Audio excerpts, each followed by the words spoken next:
Everybody wants to know what I would do if I didn't win. I guess we'll never know.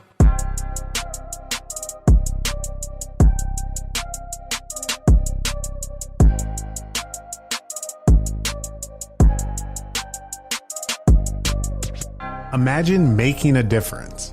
No, imagine being the difference. The difference between I can't and I can, or I won't and I will. The reason someone chooses to wake up and strive for greatness. In life, it can feel like everything is working against you. Let's defy all odds and break generational curses.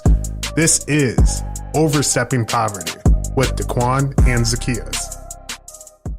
Welcome back to Overstepping Poverty, the podcast that provides you with tips, tricks, and hacks in overstepping poverty. My name is Daquan Brooks, and I'm here with my co-host Zacchaeus Shaw. How you doing, Zacchaeus? I'm doing great, brother. Just had the world's greatest Indian taco. Oh. You know, I had never had an Indian taco with beans on it before, I'm not going to lie, but they were smacking. Spicy beans, too. Spicy, fire. But no, life's good. This week, Monday, we had our second child, Xavier. Congratulations. So definitely, thank you. Definitely blessed to bring him into the world. He's still in the NICU, but just a few more days and he'll be home with the fam. So I love it. Definitely excited for that. All the changes, growth, everything coming in. What about you, man? How are you? I'm great, man. You know, in a world full of negativity, there's a lot of positive out there, you know, and there's a lot of things to look for, like the greatness, like you just said. Of just bringing another child into this world. Like you also said, we just had this nice Indian taco. That's my first time having fry bread and a full-on Indian taco, and I'm full. My heart's full. I'm ready to go, man. Feeling good? It's great. I am. Yeah. I feel great. Well, good, man. We have a great special guest on here. I mentioned the Indian tacos, you know, world famous. You know, I've seen there's people coming all the way to South Dakota just to try these Indian tacos. We're with a great individual that has a great story and a great perspective that I'm excited for our people to listen to and hear. So today I'm introducing Watecha Bowl's very own Lawrence West. Let's go. Thanks Welcome. for coming on the podcast, man. Absolutely. Yeah, we're doing good. How are you? Man, amazing. Doing good. Thanks for allowing us to come into your space, the hospitality with the food. Like I said, can't mention it enough how good it was. But like I said, I'm excited for people to get to know you a little bit about your story, some of the things that you've gone through to get to where you're at today. And yeah, so let's start with that. Yes. Just to start out, on each of our podcasts, we always ask about the journey of everyone that's on here, because it was a conversation that we even had with you before we even sat down here. It's just that we're out here to tell everyone, well, not even to tell everyone, but let everyone share their story on how they got to where their peak, you know, their growth. No one ever usually shares that story, or everyone usually sees someone who's at the top or who has their own business and how they're just doing everything, and everyone looks at it and they're just like, wow, I mean, he's there. He must have got this given into him, you know? And that's not how it is. So what we want to do, again, like Zacchaeus said, we want to take it back. So we want to know exactly where things started for you. Where'd you grow up? So I was born in Rapid City, South Dakota. But I mean, essentially, I'm from 1100 block South Prairie, 312 South Munchies. There you go. I'm from Sioux Falls, South Dakota, man, heart of the city. I grew up a few blocks away from where I operate my business at. You know? Yeah, that's amazing. Very nice. Tell me about kind of your family's history. You mentioned along your bloodline, you have very important people that have come from your bloodline. Can you go into that a little bit just to give some background on who you are, who your family is, and all that stuff? So I'm an enrolled tribal member of the Cheyenne River Sioux tribe. We're from old school Cherry Creek, Mini Koju, the people by the water. My grandmother, Mert, was born in the mid-1920s on the prairie, you know. And okay. I mean, we can trace our family lineage back for 250 years and a little bit farther just with continued research now. But, I mean, our roots, my family's from here, you know. Yeah. Like we're South Dakota born and bred. Right. And I mean, I mean, we're South Dakota, bro. It really doesn't get Yeah. too much more South Dakota than that. You know, I mean, I didn't particularly grow up on the reservation. Okay. But we did grow up with these teachings. You know, I speak Lakota, I sing Indian, ceremony. This way of life is very relevant to why I do exactly what I do. Right. And obviously we're sitting in Watecha Bowl here. This isn't where it all started for you, though, right? I know I've read a article on you, and this wasn't something you ever really thought about doing until within the last few years. Yeah. But that entrepreneur spirit has always been there for you, it seems, right? Yeah. Before all of this, where did that entrepreneur spirit come from? Drug dealing.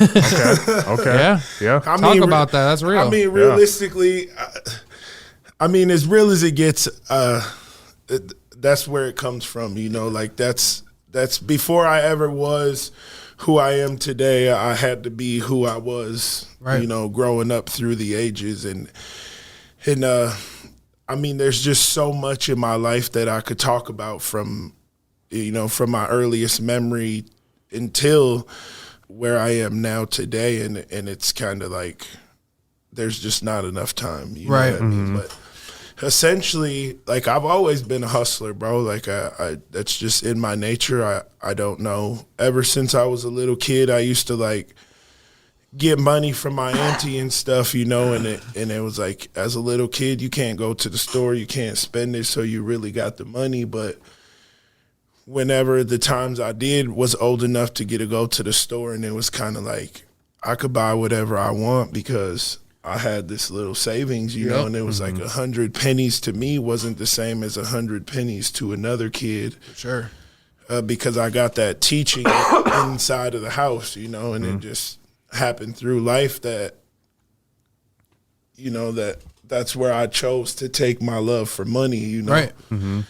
But absolutely, I mean, I've always been a hustler, you know, and it just happened to turn out that way, that when I decided to change my life, that was the thing that stayed with me, was that hustle gene, bro. Yeah, which is important. I think it's important that you talk about, you know, where that comes from with it, you know, being drug dealing, because there's a lot of people that relate to that. And it's not something that people always just come out and say, but I've always felt that if you can be a drug dealer and you have product, you're selling it, I mean, you're running a business. Yeah. And so a lot of those same principles apply to anything else Absolutely. that you would sell. So there's a lot of skills that people might look down on somebody who's in that position where they are needing to sell drugs. I mean, there's a lot of skills there that translate to many different aspects. But like with me, I don't have a business degree, bro. Right. You know, I'm not a trained chef. Like, I'm a hustler. Right. You know, I got to where I'm at based off of grit. And I wake up every day, bro, and I don't fear failure. I go out, you know, looking to run into shit head first so that I can learn, so that I can get the keys and the knowledge. And it's like, where I've been in my life now, my network, the people that I touch on the day-to-day is so large that my failure and my headbutt in the wall is instrumental, you know, to the success of a network of people, you know. Right. And it's like, I have no obligation to their network and they have no obligation to mine. I just love them and they love me. Yeah. And I love to share my knowledge so that whatever the individuals around me are doing, they grow from that, you know. That's dope. Absolutely. I love that. And, you know, we talk about growth, and it's such a pivotal thing that we should speak on, because with you just mentioning drug dealing, I mean, there's a lot of people who go through a journey and they don't ever want to actually reflect on exactly the growth that they had in that journey. So for you to come out and say that, I think that is very powerful. Yeah. Because like you said, it's teaching you. It taught you quite a few things. It taught you to build a business. I mean, and not just Watecha Bowl, but you had many other businesses that you're actually providing here as well, you know, with your merchandise on that. So there's a path that everyone has to take, you know, and so everyone needs to take some time once they do make it, like you have, take some time and really reflect and teach others. I mean, exactly that. You're going to have to go through some things, some struggles. You're going to have to really find yourself to really become the person you're going to be today. And that's the thing, is that people don't understand that's the part of the journey where they skip. Like, and they want to play the victim. And I never wanted to lay down and play the victim. I got to where I'm at in life right now because people closed the doors on me. And I expect them to close the doors on me because what have I ever done in my life for anybody to take me seriously? You know what I mean? Like, my journey is crazy, bro. Like, I grew up in the system, you know, and when I was 18 years old, I went to the penitentiary for I ended up shooting 2 people over behind the old Lawr on 12th and Grange. And I was 18 years old, bro, and they gave me 30 years and 2 months. Wow. You know, on my first offense. And a lot of people wrote me off, you know, like that's, to them, that was life, you know, and just based off of them knowing me, like I was a menace. So them knowing my mentality, it was logical for them to write me off. Like I would never come home out of that situation. And at the end of the day, by that time, bro, by the time they had sentenced me, I had done 12 man years of incarceration from March 1996 until, you know, August of 2004. You know, I started going to juvenile prison when I was 8 years old.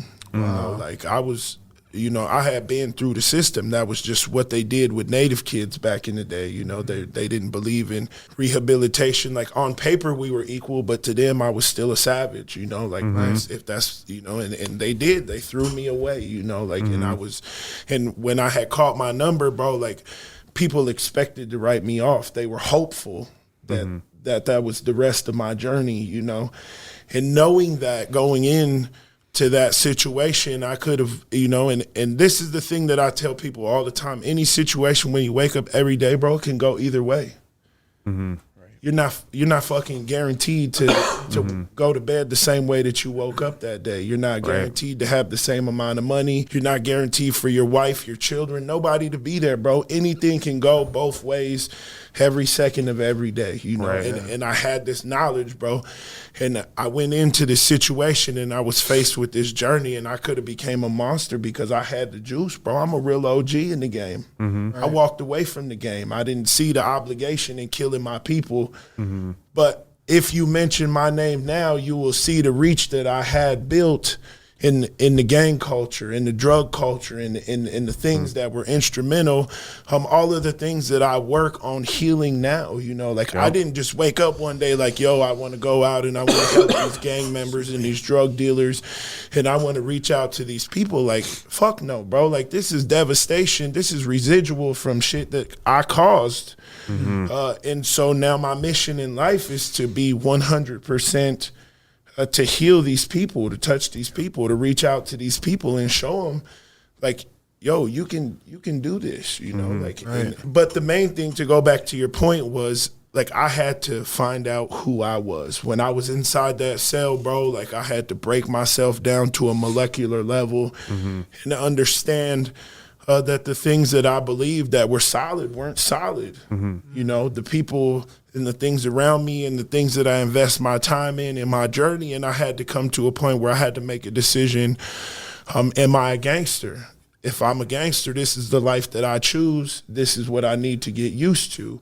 And I had made the conscious decision in my position with all the juice that I have, you know, and I made a conscious decision that that's not who I am. And I developed the ability to change me. And that's the true meaning of overstepping poverty. That's exactly what it is. I mean, it's like you said, you had to sit in that cell and you had to really break yourself down to figure out exactly who you were. And then you came out and look at you now. You know what I'm saying? And everyone that thought you'd just be nothing, you proved them wrong, but you proved yourself right because you knew that you had that in you. You know, so I love that. So I got smart and I ended up fighting for my life. I graduated high school when I was 16 with a 4.3 GPA. I've never been a dummy. So I got smart, bro. I decided that, you know, my popularity, my status, all of the things that we as a cultural society value as the juice is in fact not the juice, bro. You know, none of that shit is the juice, bro. Like none of it, you know. And I had to get really, really real about that and develop who I wanted to be, man. Like I had to become who I wanted to be, even in that scenario, you know, and that added a ton more stress. I have a question, just because I know I've had some cousins that went into the penitentiary who came out, and I felt like when they did come out, they felt that they had nothing. That, of course, the world turned their back on them. They say, as far as when you go into the penitentiary and you come out, that they're trying to rehabilitate you, but they don't ever set you up with programs to truly do so and follow up with you on that. What can you tell for people who are in the penitentiary and are coming out and are looking for options, you know, are looking for that next step to really do something with their life? Because there's one thing that I always see is there's a lot of businesses, they don't want you to become a CEO in their business if you've spent 10 years in prison for something, you know what I'm saying? So they turn their backs on you. So what can you tell them? You know, what's a good route? What's the first step to take? Like a lot of people ask that question, bro. And I told y'all from the jump, my ideology about how the world works is very different. Right. You know what I mean? Success is a mindset, bro. Like, you have to be an animal. You know, you have to be a hunter. And it's like, a lot of these people come out of prison, bro, and they want to jump into a business lane, or they want to jump into this lane or that lane because the government will fund them. And they don't have a long-term plan past that $10,000 check that the government's willing to give them. Well, what happens after that $10,000 check is gone, and you got to pay rent, and you got to restock your merch, and you got to feed your family, and you got to, you know what I mean? I don't recommend anybody take the avenue that I took, bro, because it's not, like I told y'all earlier, I wake up every day, bro, and induce myself into trauma in hopes that at the end of 15 or 18 years of this continued trauma that I will have a successful empire. Right. You know? Yeah. And it's like, if that's what you choose, like, you have to be a monster, bro. Like, there's no room for weak shit, bro. Like That dog. You know, like, absolutely, bro. And it's like, people can spit on me, bro. They could talk bad about me. And because I chose to put myself in the limelight, bro, there's some weird belief that I have to accept that. Right. You know, and it's like, the people that come from the walks of life that I come from, bro, they really can't accept things like that. If somebody spits on you or does something to you, you know, like, you willing to give up everything like that, you know? Right. And if you're not willing, bro, like, this hunger, this drive, bro, it comes from within, because every day I wake up and I'm faced with the same decisions. I could go out my front door and I could buy as much drugs as I want to, and I could be a drug dealer, or I can just take my ass to the grocery store, spend my couple $100 and go to my business and operate my business and do good for my community. It's not like some magical force came into my life and bam, I'm changed. Like, this is, you know, this is your life now, man. Here you go. Yep. Like, every day I'm still faced with the same shit. I'm still out here in the same city, surrounded by the same people, associated with the same things. I just choose to be that driving light because that representation wasn't there for my people. And if not, why not me? Exactly. Man, I can take the licks, bro. Yep. I can take the dirty looks. I can take the shit talking. I've been through that. It's nothing. Why not me? Why wouldn't I be standing there shielding all of my people, bro? My lane is huge. I'm walking down the street like this, bro, with 100,000 people behind me, whether they like me or not. Right. Why not me? But that's my personal choice. I wake up every day and I choose that, to do the right thing, bro. In order to move forward, they have to have that mental capacity to, that's the life that they want. A lot of people see what we have and they say, hey, I want that. But then as soon as they come up to your face and say, hey, bro, I want to have what you have. Yep.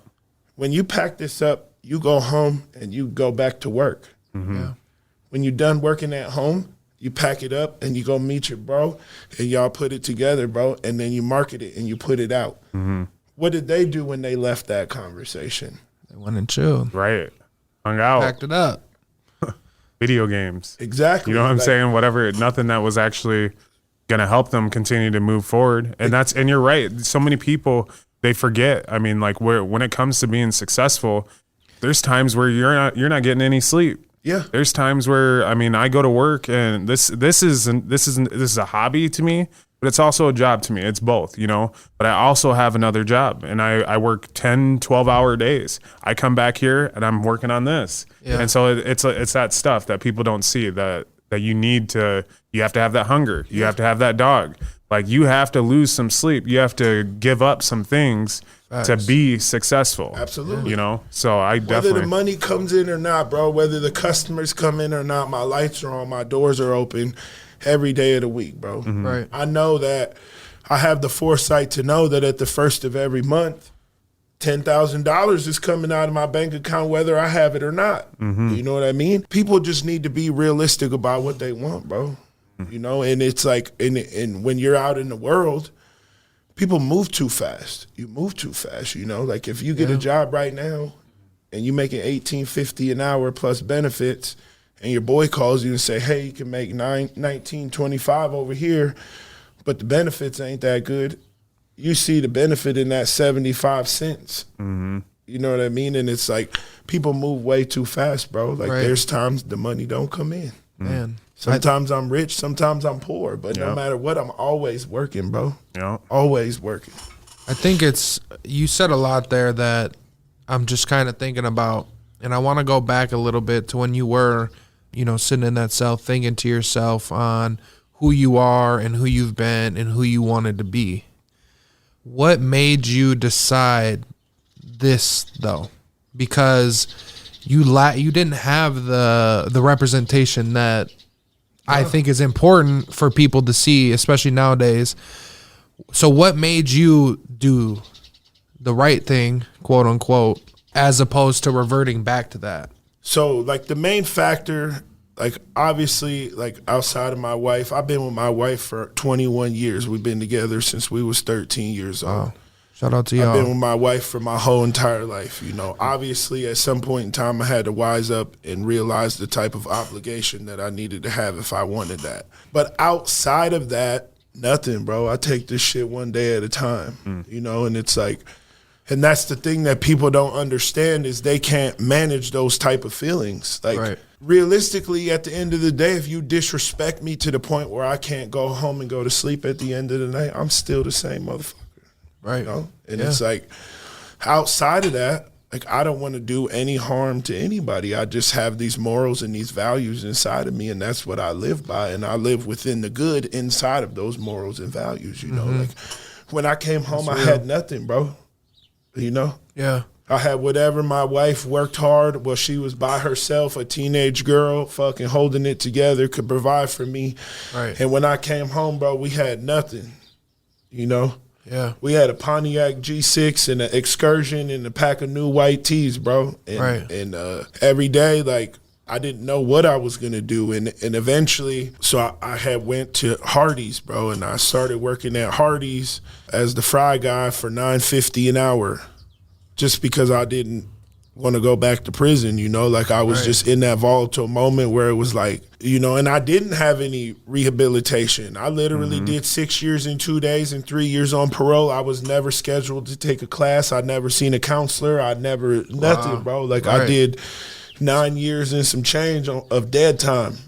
Yeah. You know, like, whatever. And I mean, granted, my situation wasn't drug or alcohol related. I was completely sober when I did it. You know, like, don't touch my wife. If you touch my wife, you know, y'all gonna do the same, you know, like, but in that scenario, bro, like, I didn't have that, you know, and it's like, to have no guidance, bro, to have no help, to have no sense of direction and still make it out, like, that's what makes everything, like, none of it makes sense, bro. I don't have a plan. Every day I wake up, I pray, I hope that I'm gonna go out and change something that day, but I just know that in my heart, bro, I have no hatred. I forgave all of that. I have no anger. I have no politics. I have no ties, you know, and it's like, I just see what my community needs, and I see what my people need, and I see what, you know, minority businesses need, and I want to be a part of that growth, bro. Like, my drive is just to be a part of the growth of what's going on around here. Yeah.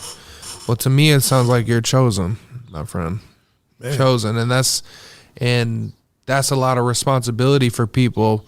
But you see it oftentimes. People go through these trials and tribulations, and a lot of times it's the people are like, no, I don't want to be the leader, or I don't want to do this, until you have to be that person because nobody else is standing up. And to me, that's what it sounds like for you, going through all these things. And we'll talk about many more things, but going through everything that you went through to get to this point and have no representation to look up to and have to take the accountability of why your life was where it was and wanting to make that change, I think that's powerful.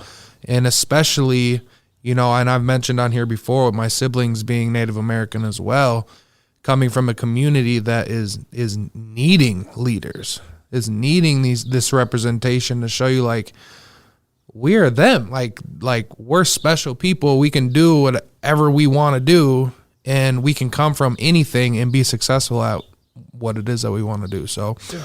I hope you don't take that lightly on how, for lack of a better word, awesome you are, because there's a lot of people that can learn from you, and there's a lot of people that do. So kudos to you on that. I want to get into a little bit more of the aspect going into your culture and Native Americans in general. You've talked about, again, that representation, and you want to show your people that they can do things like this. As you look at, you know, the reservations or Native American people as a community as a whole, what would you like to see more of to help build the culture, build the community to be stronger?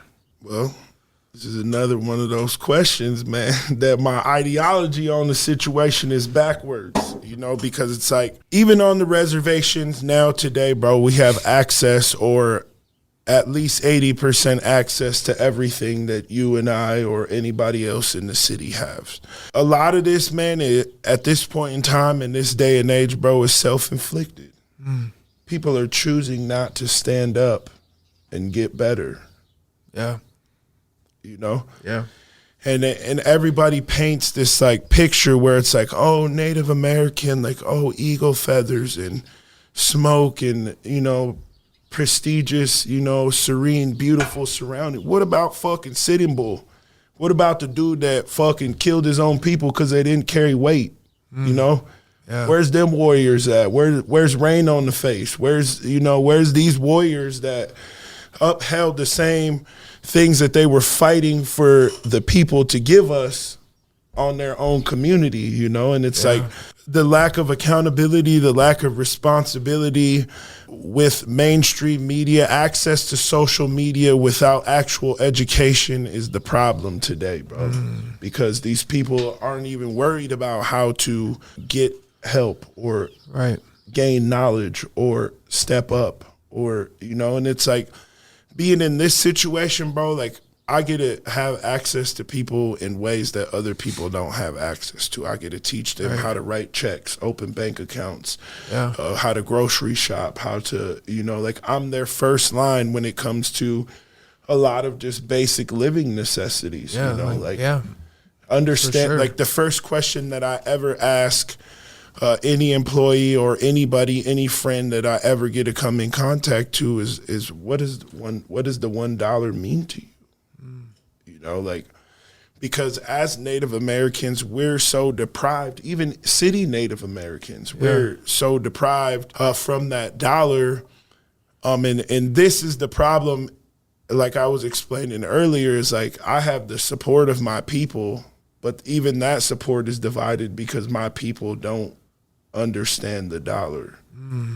You know, they think if you have, they think like being poor, being broke is humility, you know, and they don't understand that. Kind of like a who do you think you are type of sense. Absolutely, bro. And it's like, I don't see that way. Right. You know, I wear 5-carat watches. I wear 10 carats on my other wrist, you know, like I drive Mercedes Benz. I own my own businesses because I'm Native American. You know, my ultimate goal is, bro, have you guys seen what the Mexicans were, the Hispanic community was doing with the Hispanic Chamber of Commerce, bro? Yeah.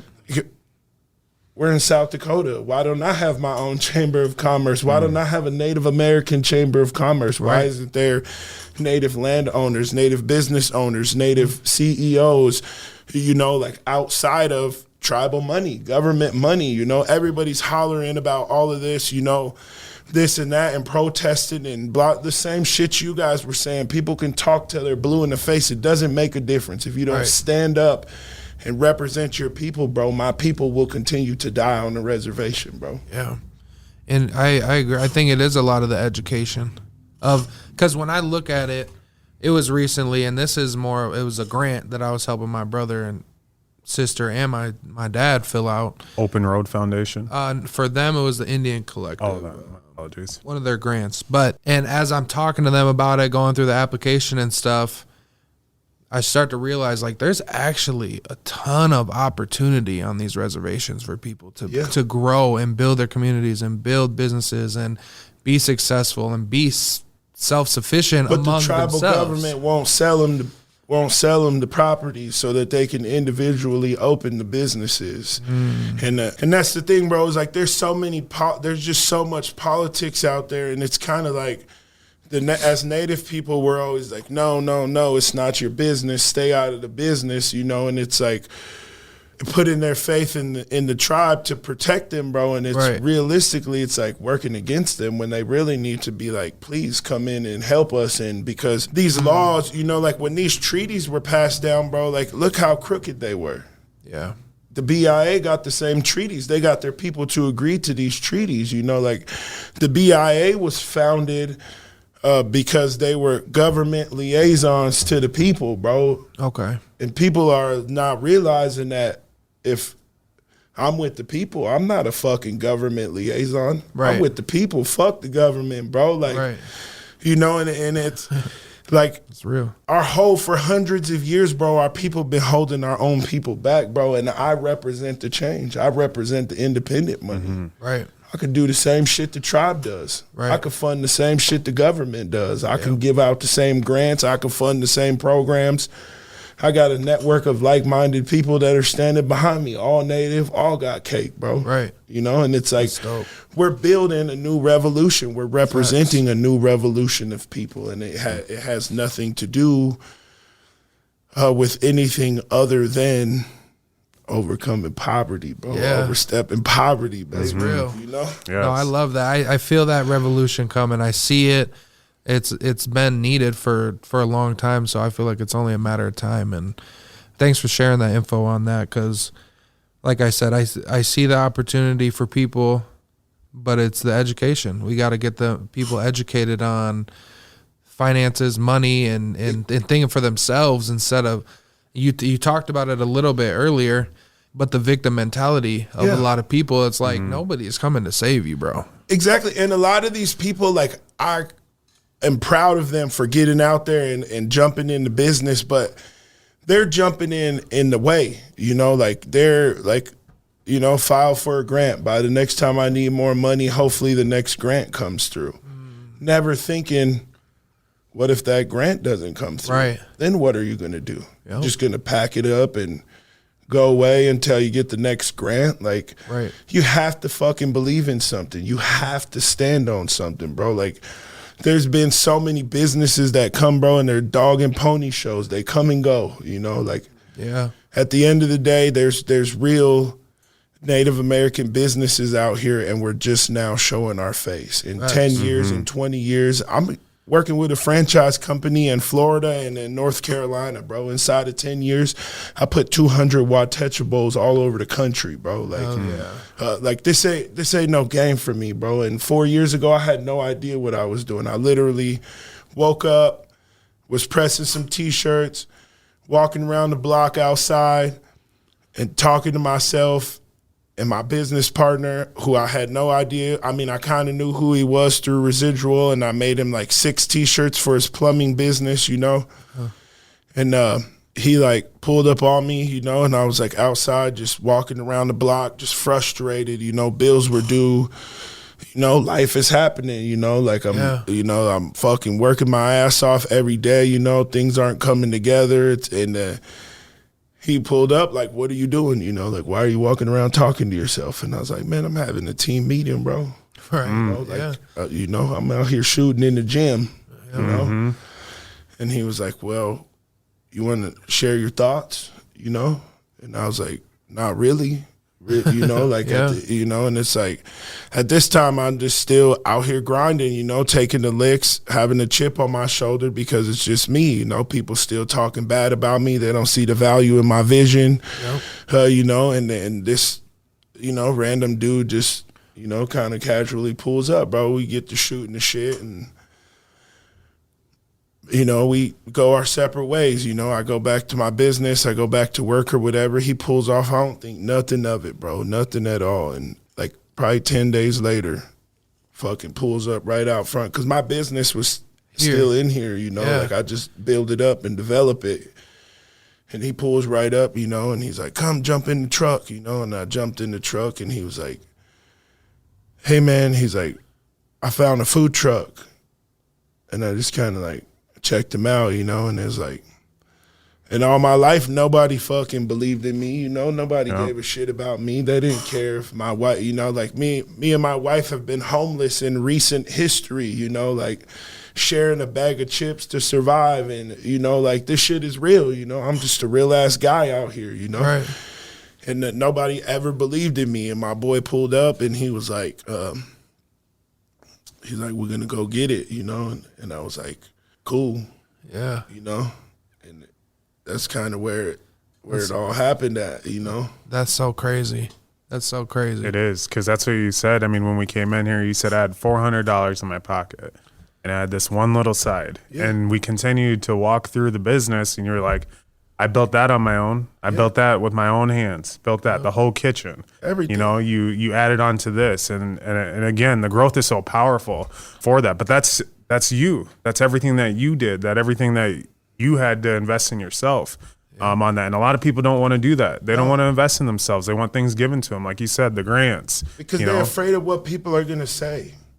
At the end of the day, if somebody walks in right now and says my business looks shitty, well, they wasn't in here 5 years ago when there was an 8-foot crater in the hole and no sheetrock on the wall. And I was in here with the windows boarded up, pressing 2,000 T-shirts a week, thinking about what my next move is, you know?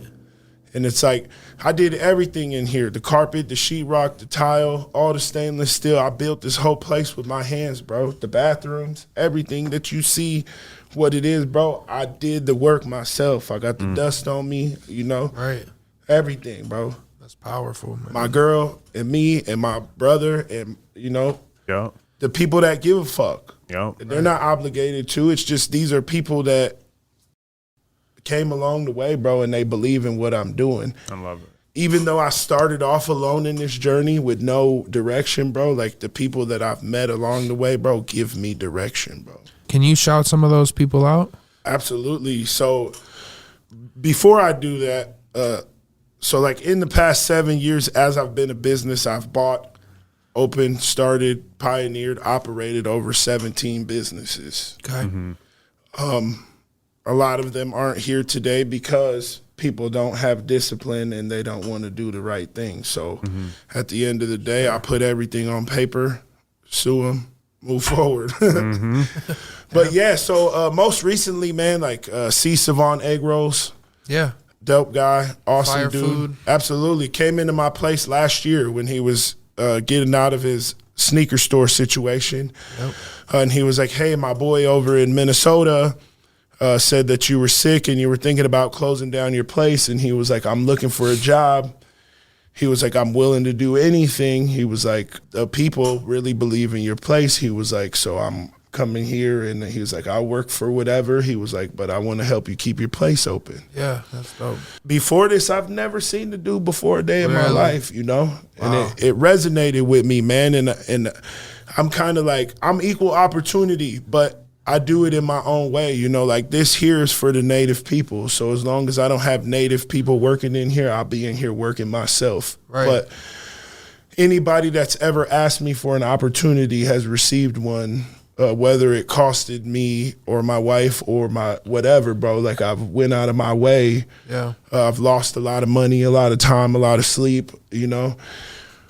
But I didn't want to leave him out where he was because he came to me. He didn't know me, Right. you know, and he was like, I'm willing to do whatever. So I had called him back and I was like, you know, I was like, hey, bro, come in, you know, like I want to talk to you, you know.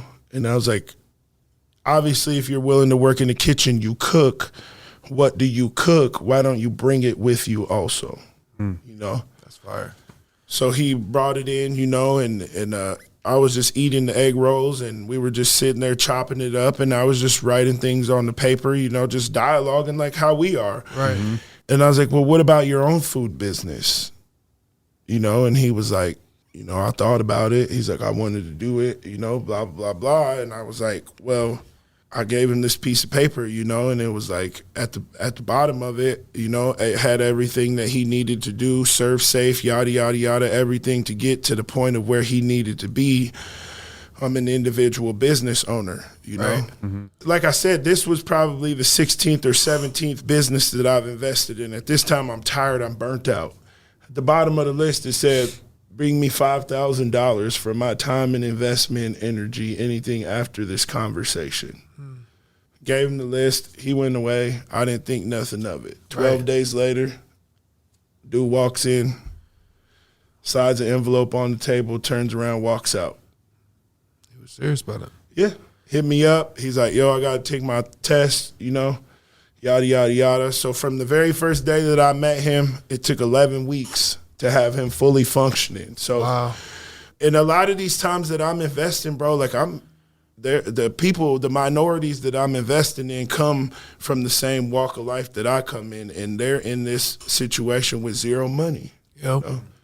Yeah. I invest food trucks, cars, you know. I go in marketing, you know, all of that. And people don't understand. They think, oh, this guy's sharing a Facebook post. That's not nothing. Hey, bro, I reach 6 million people a month just on Facebook. That's crazy. Yeah. If I tell people to buy something, or if I tell people that a product is solid, they're going to do that. And I know that I have that. That's why I remain integral. And I'm very, very picky about what I sign on to, you know. So these people that I'm going out of my way to help, and I believe in you. Right. You know? I believe in your vision and your family. Like, but these people don't have the drive. They lack the drive. Yep. You know, they want to grind, and they think like, if this guy's going to put 50 G's in my hand, then I could take 2 months off and breathe and really figure out what I'm supposed to do. Right. You should know what you're supposed to do. Right. If you out looking for people to invest in you and people to back you and people to do that shit, you should know what you're doing, bro. Like, Yep.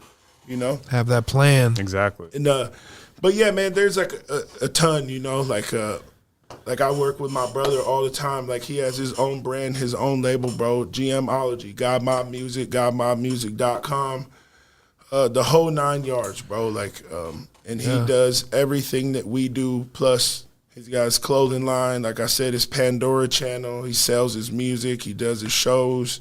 Yeah. You know, everything, bro. Like, we're just out here grinding. You know? Like, Making a way. absolutely. Yeah.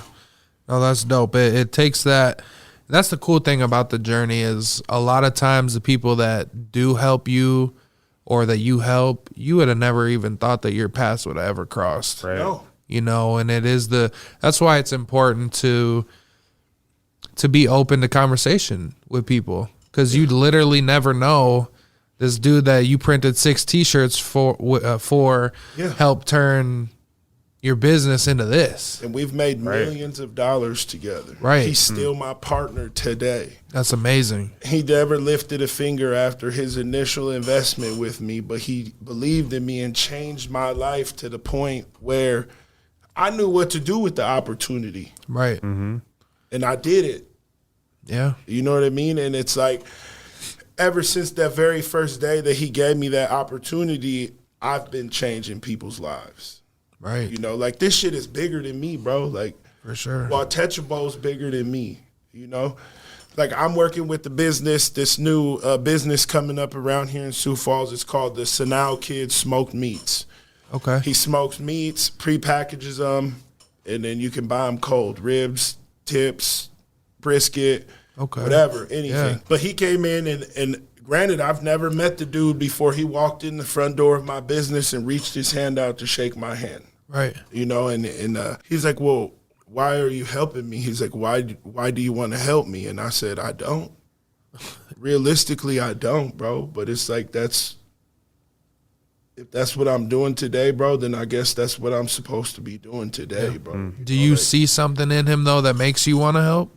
Is it the drive, or what would you say? It's that hustle, bro. Like that hustle, and it's like he has a viable business, that I have knowledge in, and I know that his business can make money if he structures it properly. Sure. And it's like I'm willing to help anybody that has the actual knowledge and ability and respect level to come in and understand what my time equals. Right. Because facts.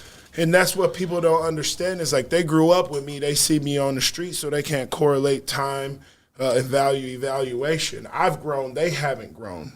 Yeah. And it's like my face call is worth, $275 an hour plus whatever I'm doing there. If you see me somewhere, I'm paid to be there. I don't hang out.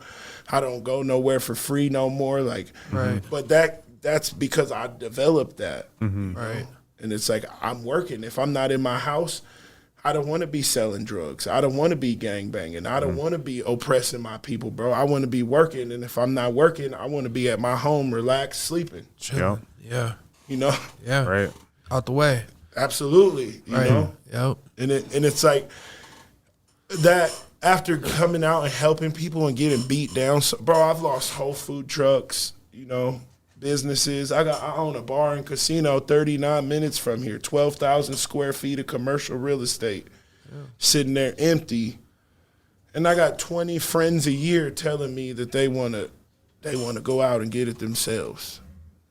But no, I don't want to make food. I don't want to sell liquor. I don't want to operate a business. Well, bro, Watecha Bowl's big, but that's not it for me. Right. Me and my wife have the conversation every day, like, bro, what are we going to do when we grow up? Facts. That's a good question to ask. Right. Regardless of how old you are. Like she wants to be like a makeup artist, or she wants to do some sort of, whatever it is that she wants to do. And I eventually will become a criminal defense attorney. And have like a jewelry store. Yeah. I mean, I sell jewelry on the side now, but I mean, eventually it'll develop into a whole thing. And I intend on going to law school in the near future. But that's dope, man. Me and my wife ask each other 5-6 times a week, like, what the fuck are we really gonna do when we grow up? Right. Yeah. So this is more. Obviously, this is your business. I know you take a lot of pride in it. But there's still more. There's more ahead. Yeah. There should always be something we're striving for. It's in me, bro. Like, I can't explain it. It's the hustle. It's like, this is going to be here, and eventually I'm going to franchise it, okay? But I'm not a sit-still type of guy. So, I might have 200 franchises, and then I got to go around and train them. And what about when all that shit's done? Right. I'm just going to go home and sit around and wait. No, man, like... I'm going to be doing something else. I'm going to be investing in whatever my wife wants to invest in. I'm going to be investing in whatever I want to invest in. Right. Developing in the communities and, making sure that people have experiences that I didn't have, bro, because at the end of the day, that's what it's about for me. Right. I was a poor native kid from downtown Sioux Falls, bro. Like, outside of what I've created for myself, bro, nobody's looking to give me shit, bro. Right.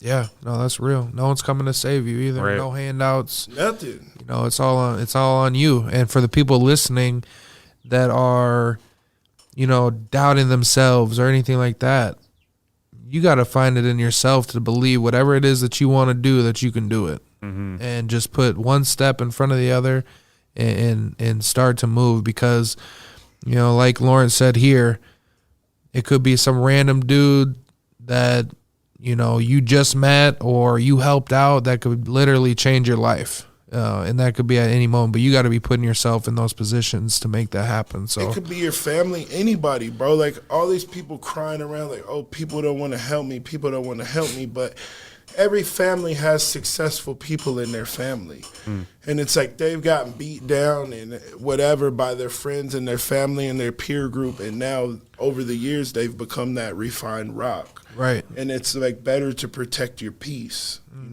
After 7 years of this, bro, like, that's why I sit quiet. People don't get my real opinion. Right. I'll laugh with you all day, but I protect my peace. I give Right. my energy, where I receive energy from. Yep. And it's like there was a time where I wanted to be a part of everything and I wanted to help everybody. And that was the time that I started losing a lot of money and I had a lot of the headaches and the health problems. And I'm blessed, bro, to be standing here debt-free, still surviving, with my brand, still reaching the globe. Hell yeah.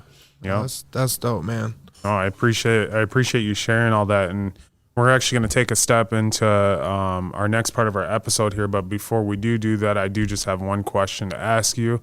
And that's, what does overstepping poverty mean to you? It's more of an action to me, because when I was alone, bro, like in those situations, like I just wanted to always be there for my nieces and nephews, or if my mom needed me or anybody, like I just want to be there to answer the calls. As long as I'm able to be there to answer the calls and teach my nieces and nephews and grow my family's future, bro, like I beat it, we beat it, and that's just what it is. Yep. Absolutely.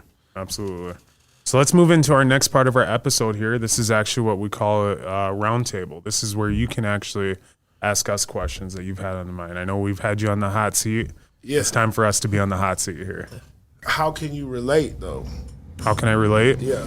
To each stories of everyone that's been on the podcast, or can you elaborate? Yeah, like in general, how do you relate to these people? Because obviously it's like you guys probably have submissions or people hitting you up, and it's like you got to weed through that and understand, like, this is what I want my viewers to be hearing. Sure. Mm-hmm. But something inside of you mentally is going to be like, I resonate with that. Absolutely. What is that drives you? I mean, how I really relate with everyone that we have on here, including yourself, is the strive to be better every single day. Like you said, you wake up and you don't truly know. Like, one, you're blessed to wake up, period. Because there's so many things that are going against you. But you wake up and you don't truly know what you need to do. But when you do wake up, you know that you got to get up, you got to get your shoes on, your clothes on, shower, whatever, and you go outside that house, and now it's time. It's game mode. It's no sitting around. It's no sitting around hanging out saying,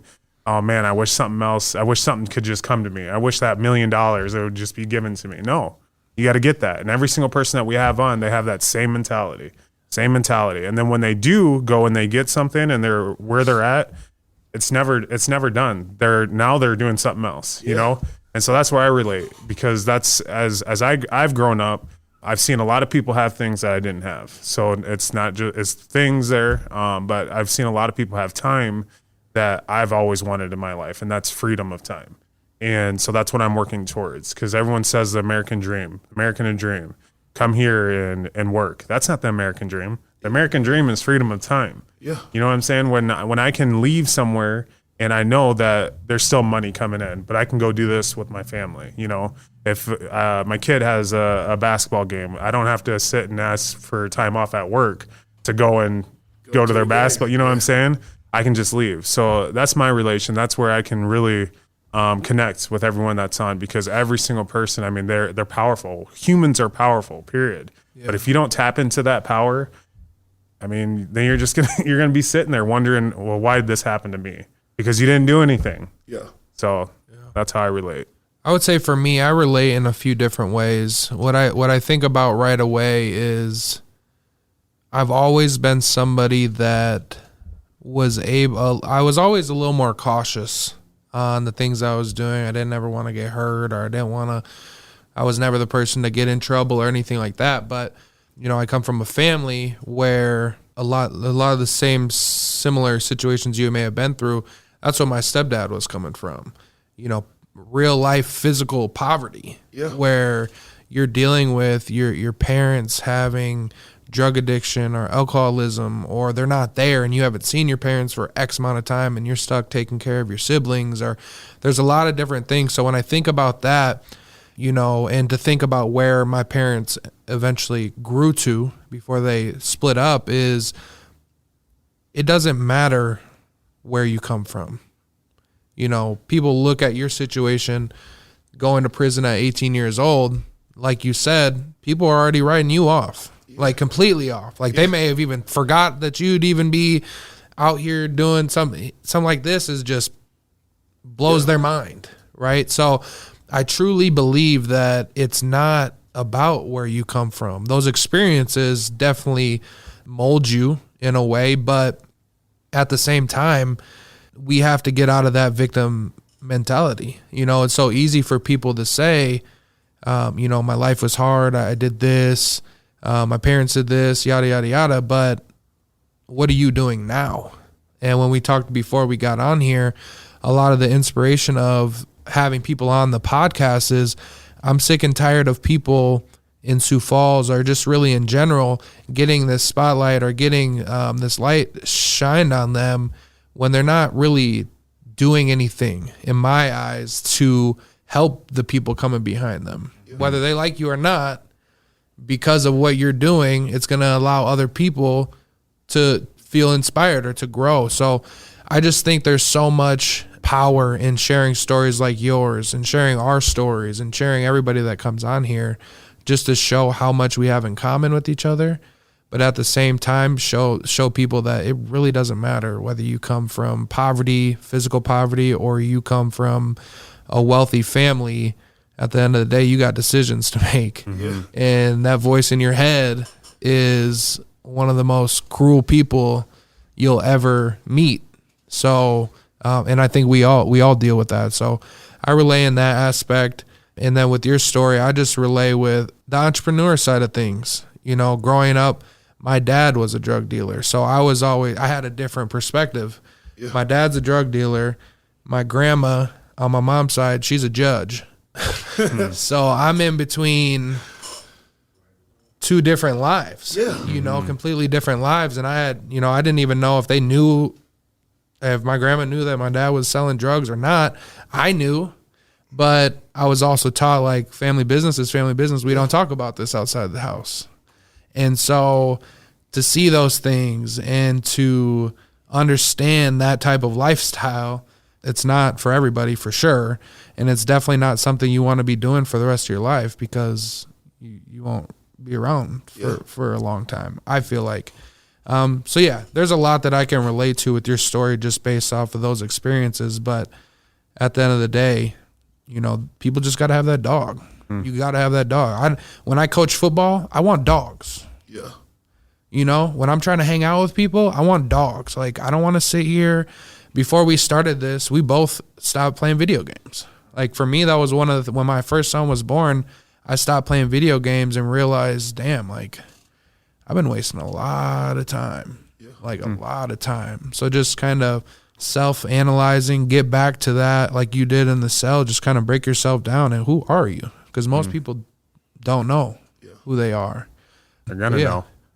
They're going to know. They got to. It's like in my situation, like even you guys coming in as black minority business owners, whether you wanted to sell tutus or make a podcast or sell fruit, you guys have a space. There's a space for black business owners. Mm-hmm.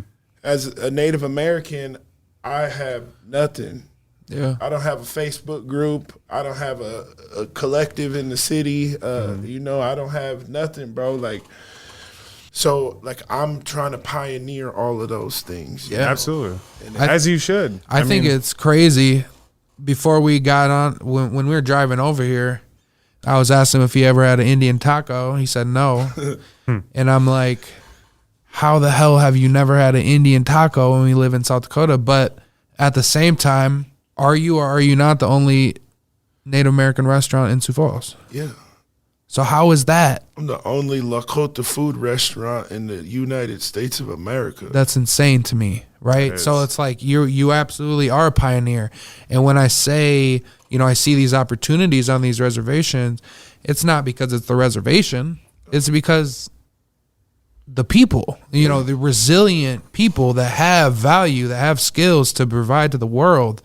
And I think it's an issue that you are the only Lakota restaurant in the United States. Bro, it's people that are on the reservation right now that got 4 or 5 college degrees, master's degrees, and they sit around and collect government benefits because you don't have to pay bills on the reservation and Right. shit, you know. It's a trap.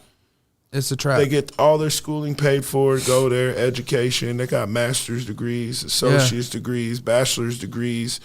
Some people got in their wall, just go in the kitchen. They got 6, 7 degrees. Like, yo, what do? You know, like, raise these kids. You Right. know, like, Yeah. That's like, crazy. do you know what I could do with you over here? Like, just come over here, you know? Right. They're like, well, I don't want to leave the reservation. It's too hard to survive in the world and blah, blah, blah. And that goes back to that they don't understand the value of money. Like, Right. on the reservation, it might take you 2 months to make $1,000. But if you come with me to the city, I'm going to make you a couple $1,000 every day, Right. you know? That's a whole mindset shift. It is. And that's exactly what this podcast is for, because now someone's going to see this, and we always say visual representation, you know, and they're going to hear your story, and they're going to be like, man, I look like him. I've gone through the same things that he's gone through.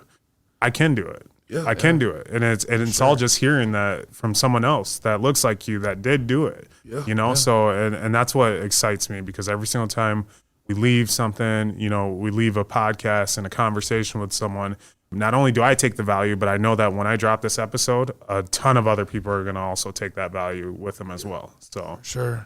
Yeah. That's a good question. And Huh? Yes. my other question for you guys is, being in the situation and just being who you guys are, coming from your individual backgrounds, and choosing, you know, to step out into the limelight, because what a lot of people don't understand is when you choose to go and do this, your whole life is exposed, you know, and it has to be. People feel they have opinions.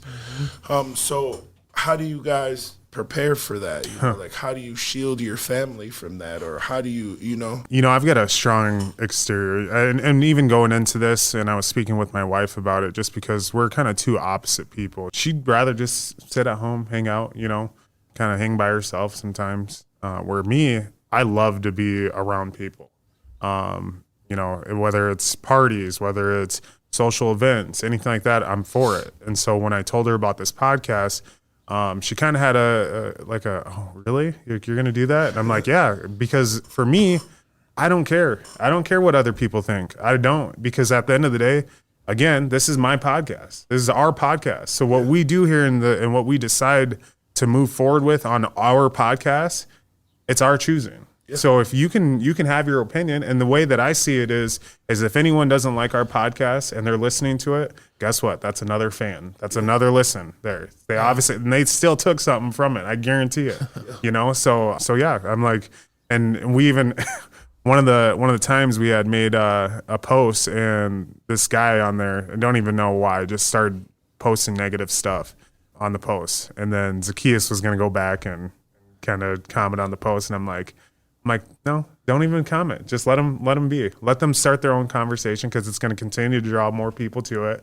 And then you know what they're going to have to do, because when they really want to figure it out, they're going to have to listen. And then when they listen, then they're going to be like, damn, they were actually saying some smart stuff. Like they were actually giving out information to people that I probably should be listening to, rather than spending time being a keyboard warrior, you know, saying what I have to say behind the keyboard, but not even listening. And I'm probably doing the exact opposites, you know, of everything that they're saying here. So, but yeah, I just have a tough exterior, and I just don't care what people think. I don't at all. So, and I think that's what you have to be. You have to move like that, you know? Yeah. So I think for me, you're right. You do definitely put yourself in a position where it opens up for other people's opinions on things. And I definitely feel like the more that people see you on social media or watching your podcast or whatever, people feel like like they want to share their opinion with you. Yeah. Like, hold on, I got something to say, you know? And I think that aspect is really cool. I like it. But at the same time, I'm also a very private person. Like, it took a lot for me to get to the point of putting myself out there on social media and recording videos and doing all that, because at my core, I'm kind of like a lone wolf. I work a lot alone. I do a lot of things on my own. So it's a learning curve. But as far as protect my family and stuff like that, I just try to keep everything that I want to keep private. You know, there's some things that I won't talk about on here just because I don't think it's for everybody to know. As you get bigger, those things will be called to be open, you know. Yeah. Like, and these are things that I've experienced on my journey, and it's like, that's why I'm asking, because it's like, right. But eventually, bro, as you grow and you gain followers, those topics you're gonna have to either decide, like, I'm gonna get somebody else to sit here, or I'm gonna answer these questions, you know. Yeah. I don't have anything to hide. Well, yeah, that's true. I have nothing to hide. But, you know, as I think, like, more on a personal level with my family, my siblings, my children, there's power in this, right? There's leverage in this. Yeah. And I think we would be dumb not to use it to get and put the people we want in a position to continue to grow, right? The questions will be answered.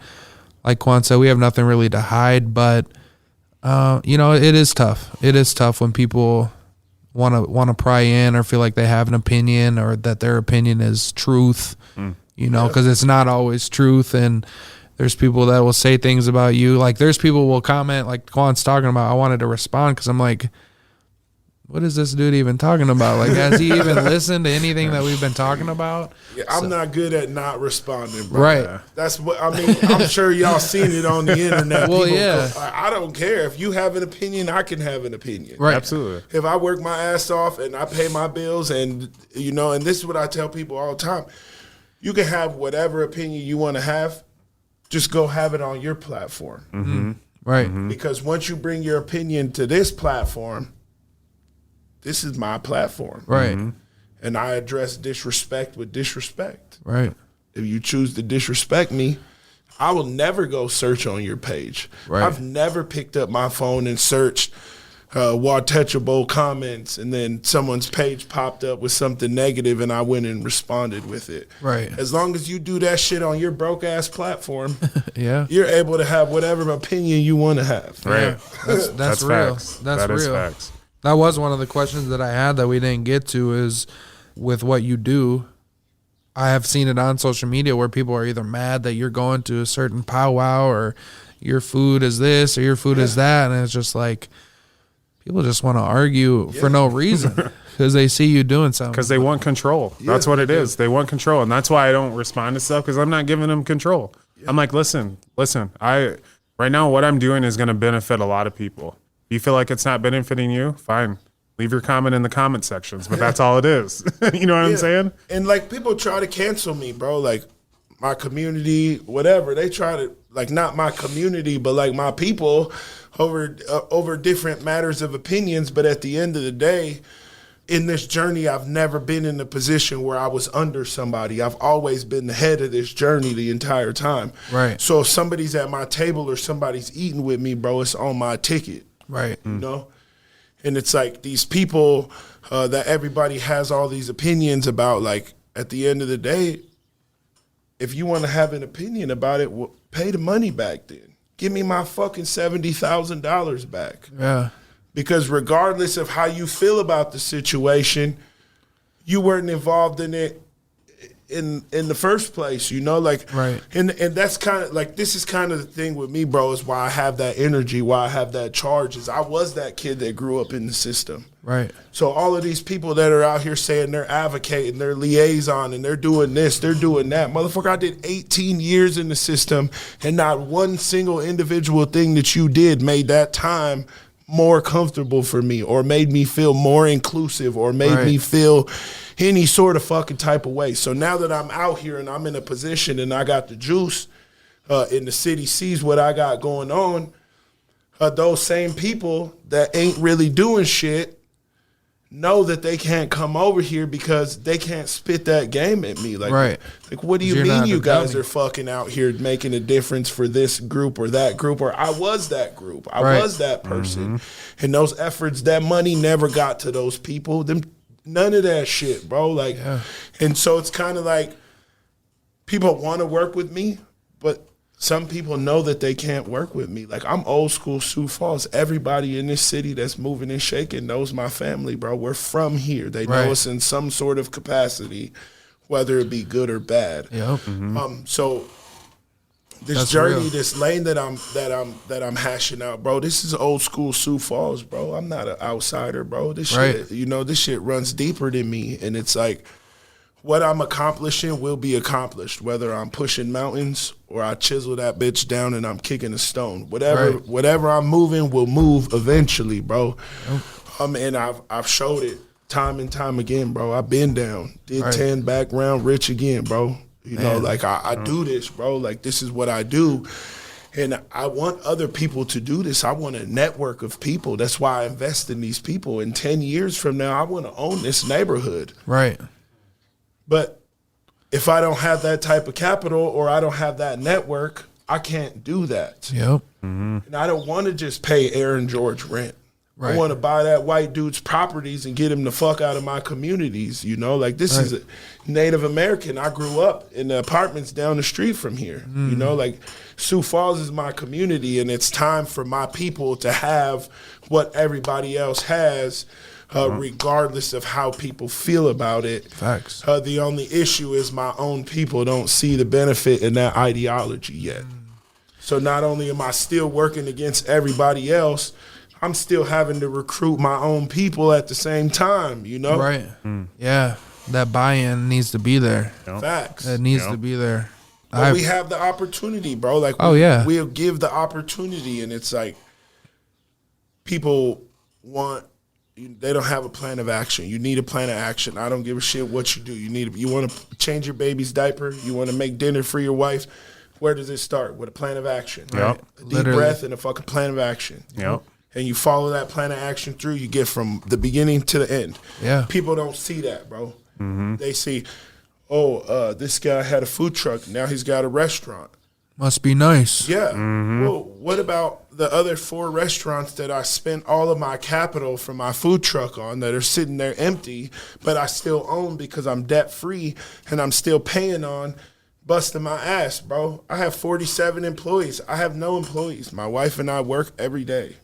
Whether I'm sick, whether I'm tired, no matter what, bro. Every day, you know. Yeah. Eventually, employees will come back. They come and go. That's the way this shit goes. Yep. But I have a plan of action. And no matter what, every day I have to do whatever to derive that plan of action from the mud, bro. Absolutely. I don't lose that focus. Absolutely. That's bars right there, too. It really is. We're on to the last part of our episode here, and I feel like you just gave us so much there. But I'm going to ask you for more. What I would like to hear is 5 tips, tricks, and hacks that you tell someone else in a way to overstep poverty. This is the big thing, bro, and this is the main one that kills everybody. 99% of dreams are killed based off of this right here, and it's that don't be afraid to lose people. I've lost everybody, bro. My success made me lose everybody, bro. My family, my friends, at some point in time, almost everybody in my life, except for the 3 people that you see sitting there, have fallen out of my life due to my success. The people that are meant to be in your life come back around in due time, but that also has to do with if you choose to accept that mend. Right. But the biggest killer of success is that you can't accept that, you know. But me, I have been alone, bro. I have been alone for 19 years in a cell, not talking to my mom or my brothers or not having anybody. So the things that I had went through to be conditioned to that, like I said, bro, I induce myself into trauma daily, and it's like I still have to choose to smile and be a good person. But I lost everybody, and that's the one thing that people can't do, because once you start losing people, you lose focus. You don't want what you have. But I knew, bro, that they would come back. I knew that I had to move forward and get to that next level. But that's the main one thing for me, bro, is don't be afraid to lose people. Okay. The people that aren't on your journey, the people that aren't supposed to be in your journey, they're not going to be in your journey. Right. And it doesn't matter. You kick, scream, cry, whatever the fuck, bro. You'll fuck your whole self off chasing somebody that doesn't need to be a part of your journey. Right. They're made to go. That's it. Don't be afraid, you know. And the other thing is, and it took me a while, is the opinions, you know. Like understand your value yourself. You have to value yourself. If there was like a number 2 thing like that, I tell people this all the time. Well, what do you want to do? And they'll say, well, you know, I want to sell T-shirts, or, you know, I want to do this. And I say, well, have you done it before? Yeah. Okay, well, you have a business. Right. You know, that's a business. The hardest part about business is the mental anguish that you will go through from the time that you 100% commit to that until the time that you view as your success. Right. You know, win, lose, or draw, at some point in time, you're either going to be beat down or you're going to be successful, and you're going to feel that way. But either way, you have to be headstrong to know who you are and what you've been through in your journey. I started selling Indian tacos out of a tent. It's people right now that have never stepped foot into my business and will choose to go on the internet and talk shit because of this or that or my past or the other thing, when at the end of the day, I don't do anything wrong to people. You know, I wake up every day and I make people's lives better because people don't choose to see it that way. Yeah. I could take them hits negatively, bro, and I could react negatively, and I could fuck off everything that I have. Like, I don't care. Like, I'll smack the shit out of a dude right now. I don't care. Right. You know, but I have to have that self-control. I have to have that mental stability. Like, I knew what I was getting into when I signed up for this, you know. I knew they was going to talk about me. Right. You know, like, first of all, I'm a man cooking fry bread, you know. Right. You know, traditionally for years and years, it's been a woman thing or whatever, you know. But at the end of the day, in my mind, all I seen was my culture was being misrepresented. There's no fucking representation. Right. So as a person, I never expected Watecha Bowl to be what it is today, bro. I literally thought I would make a couple extra G's a year, put in a food truck out front. 2 weeks later, bro, my mom calls me like, hey, go to the store, get a newspaper. I go to the newspaper. I'm like, there ain't shit in there. She's like, no, you need to get a USA Today.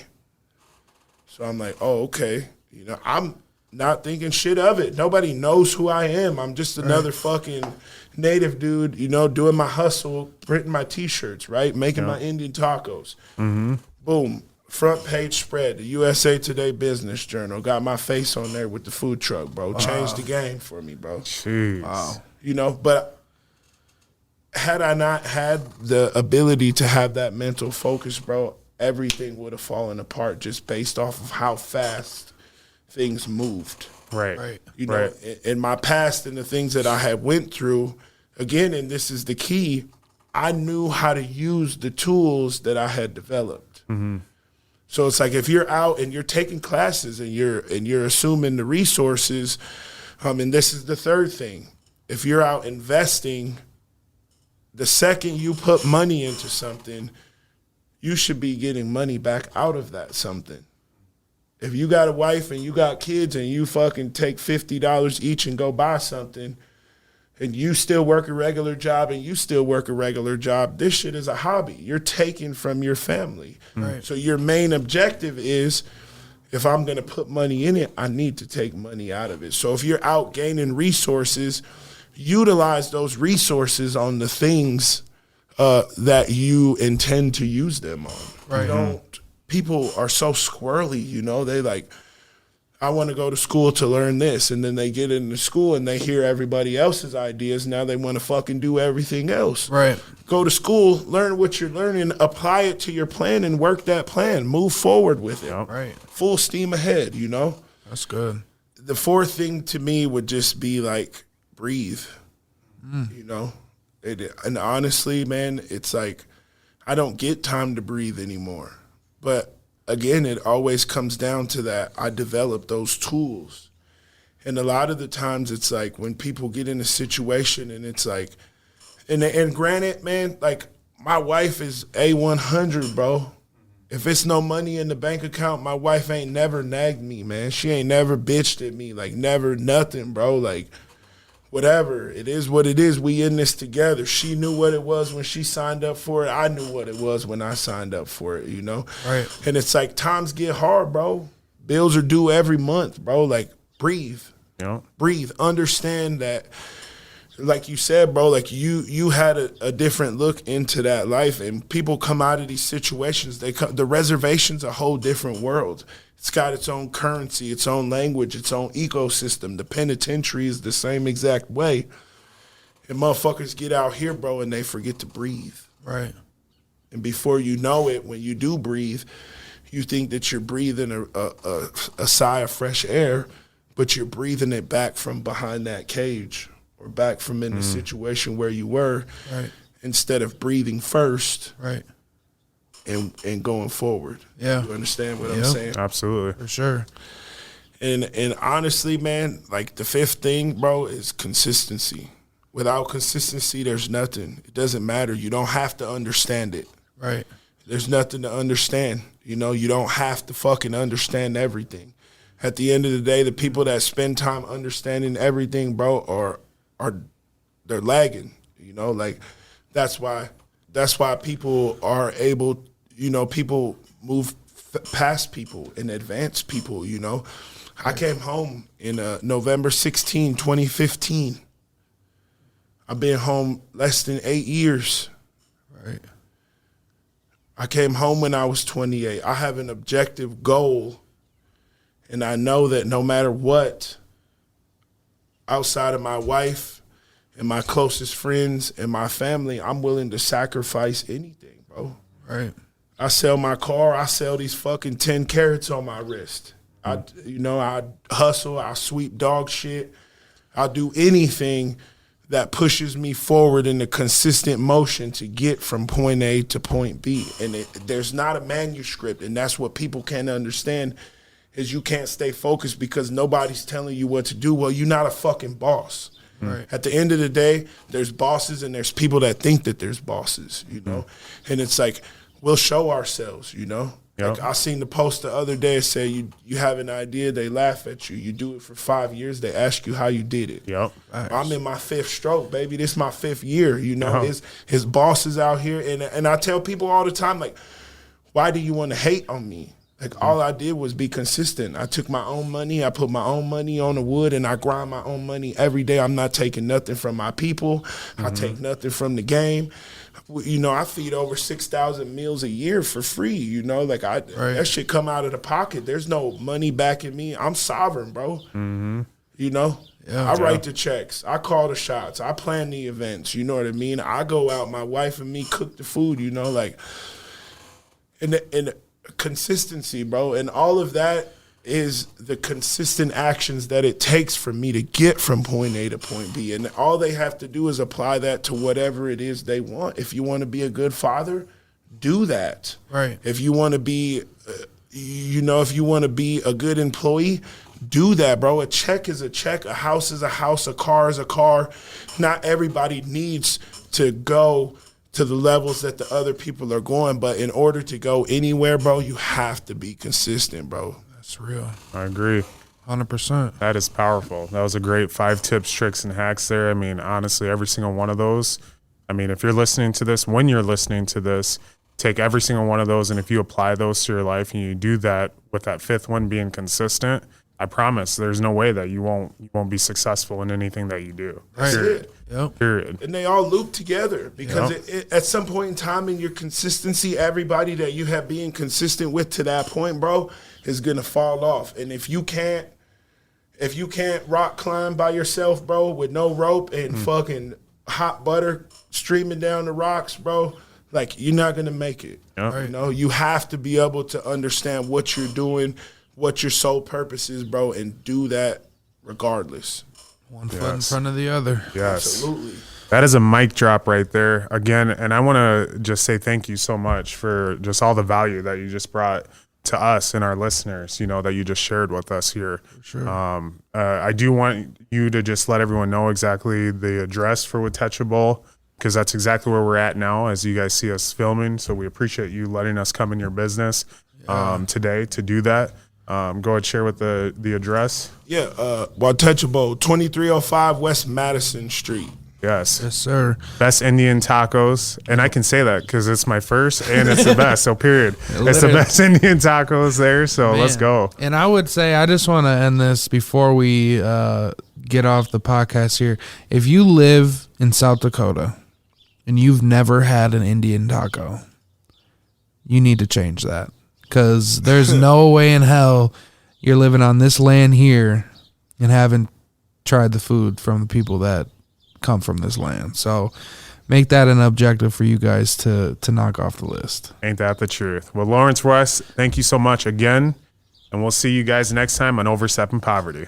Thanks for tuning in to another episode of Overstepping Poverty. We hope you found this week's discussion informative and thought-provoking. We know that tackling poverty is a complex issue, but by working together and understanding the root causes, we can make progress towards creating a more equitable society. If you enjoyed this episode, please share it with your friends and family, and don't forget to subscribe to our show. Until next time, let's take the next steps in Overstepping Poverty.